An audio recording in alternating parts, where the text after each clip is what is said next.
Com a palavra o deputado Chico Alencar. Vossa Excelência tem 15 minutos como membro da comissão.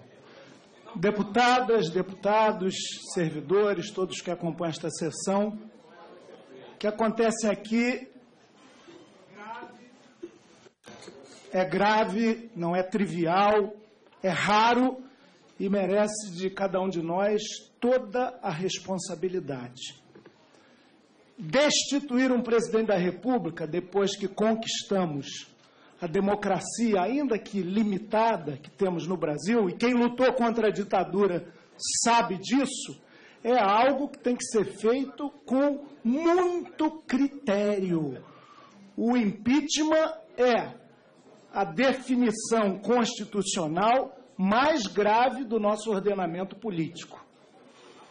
Por isso o pessoal traz aqui as suas razões, inclusive entregando um voto em tentando ir além da simplificação maniqueísta que divide o mundo brasileiro entre linchadores e adoradores, coxinhas e petralhas, o bem absoluto e o mal total. Isso é ridículo, é estreito, não ajuda a construção de uma civilização política digna desse nome. Queria dizer que o pedido do impeachment está com alguns defeitos congênitos. O primeiro deles é ter sido aceito após uma longa barganha por parte do presidente real Eduardo Cunha, seja com o governo e o PT, seja com os partidos da oposição conservadora, para acatá-lo ou não. Ele próprio declarou isso e mais. Quem diz isso é ninguém menos que Miguel Reale Júnior. Não foi coincidência, diz o doutor, que Cunha tenha decidido acolher o impeachment no momento em que deputados do PT, como custaram, decidiram votar favoravelmente a sua cassação no Conselho de Ética. Foi uma chantagem explícita, está escrito aqui pelo doutor Miguel Reale Júnior, mas Cunha escreveu certo por linhas tortas. Ou seja, rigor ético de ocasião do doutor Reale Júnior na apreciação desse fato. Em segundo lugar, o próprio conteúdo do pedido, sinceramente, meu caro Jovair, que já foi cuidar da sua voz e da sua saúde, no que faz muito bem, para que não seja chamado de saudoso aqui tão cedo, como nenhum de nós, decreto de crédito suplementar, que, aliás, Michel Temer assinou, e também em dezembro, Cunha, quando recebeu pedido similar de impeachment, engavetou. Eles estão respaldados na legislação 13.080, 13.115 de 2015. Nós somos legisladores e sabemos disso. As tais pedaladas, aqueles recursos, contratação de prestação de serviços com bancos públicos para garantir não só Bolsa Família e Minha Casa Minha Vida, não. O Bolsa Empresário do BNDES, que esse governo praticou com muita generosidade, agradando a esses que agora nas federações empresariais o traem. Plano Safra, que beneficia também grandes agricultores, está aí a CNA e outras entidades, a despeito da ministra Cátia Abreu, também pedindo a destituição da presidente. Mas, olha, não se enquadram nos artigos 36 e 38 da Lei de Responsabilidade Fiscal, que precisa ser revista à luz da responsabilidade social nesse país. Os pobres são sempre os que pagam os patos, os gansos, as falcatruas e a corrupção sistêmica que há nesse país. Infelizmente, os governos do PT, desde 2003, com Henrique Meirelles no Banco Central, ele que foi eleito pelo Tucanato, assimilaram o dogma do superávit primário, afetando, inclusive, os direitos sociais.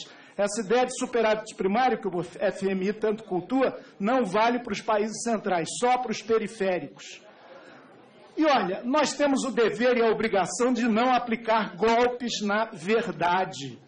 Eu tenho visto aqui, sinceramente, sessões extraordinárias de cinismo.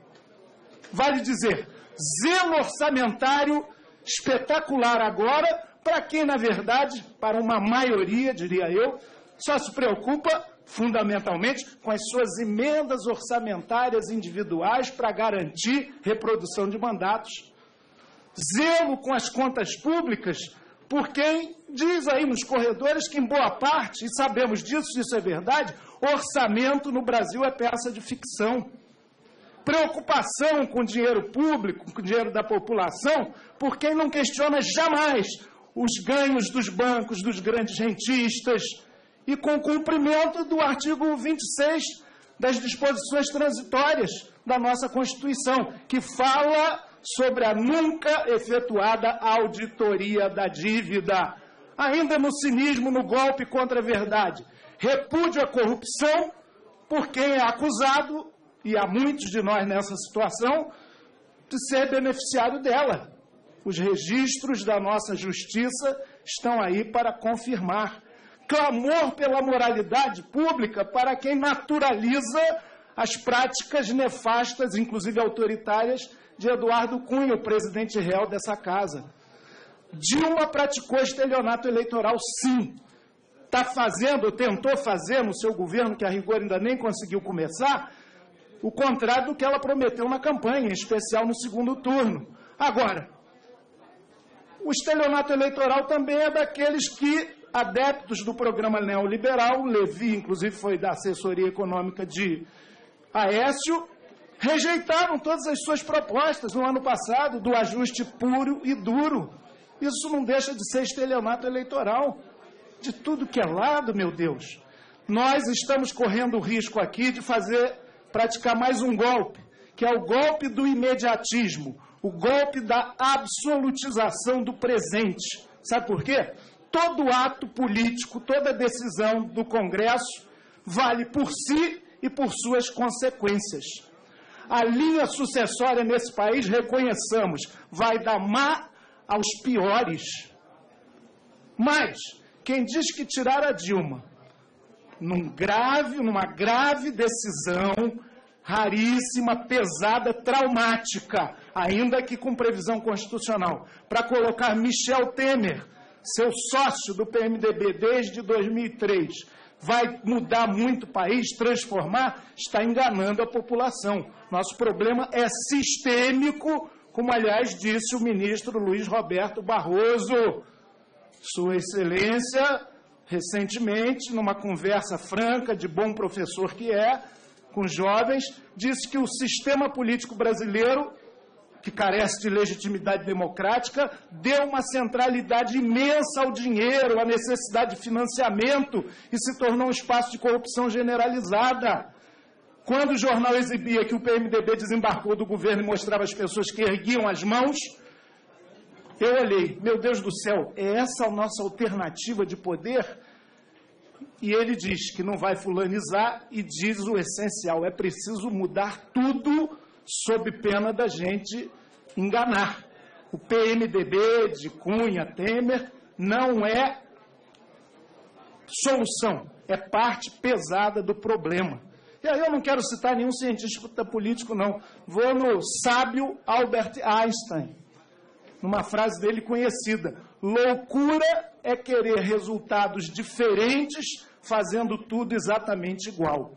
Não temos ilusão com esse impeachment, inclusive porque ele está fundado objetivamente, no que temos que examinar aqui no plenário, em questões orçamentárias, não tem um elemento sobre corrupção. Aliás, curiosamente, olha, eu acho que a Dilma é leniente, deixou o barco correr, mas na delação de Delcídio Amaral, se leram com atenção as 250 páginas, a pessoa menos acusada por ele é a Dilma, porque ele cita uma série de grandes raposas políticas do PT e de vários outros partidos, como PSDB, e DEM, e vários outros, PP, e as menções que ele faz a Dilma também incorporam o seguinte: o ódio que Cunha tem a ela porque ela desmontou o esquema em Furnas.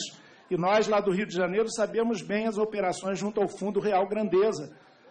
A dissensão de Dilma com Michel Temer era porque supostos apadrinhados por ele, como João Augusto Henrique, ela não manteve na Petrobras. Então, é evidente que aí há um elemento para se molar em praça pública como expiação por um corpo político que está adoentado, gravemente enfermo, moribundo, entregando-se à queimação pública um indivíduo que, como sabemos, inclusive o pessoal do PT, não é orgânica desse sistema apodrecido. O que se arma é um novo pacto das elites, porque Dilma e o PT deixaram de ser funcionais. O autoempresariado, parte da mídia, grandes setores, os setores mais conservadores da sociedade, eu ouço coisas horrorosas nessas manifestações massivas, é verdade, em relação a ódio e a antipolítica. Olha o perigo. Há um golpe em curso também na Lava Jato. A nossa Mãos Limpas pode ficar maneta, não apenas por arbitrariedades que promotores e juízes venham a cometer, como alertou em boa hora o Supremo Tribunal Federal e o ministro Teori. Pode anular tudo, essa sanha de vingador e de grande herói. Mas o que se pretende, segundo se diz, é dar um basta na Lava Jato. Ela já cumpriu a sua função, colocou o carimbo de corrupto no PT, que fez por merecer em boa parte, e agora não pode ir além. Só que a Odebrecht, na sua nota, ela que financiou muitos parlamentares, muitos candidatos aos governos, diz que a Operação Lava Jato revela, na verdade, a existência de um sistema ilegal e ilegítimo de financiamento do sistema partidário e eleitoral do país. Por fim, o nosso não aqui está carregado de sims.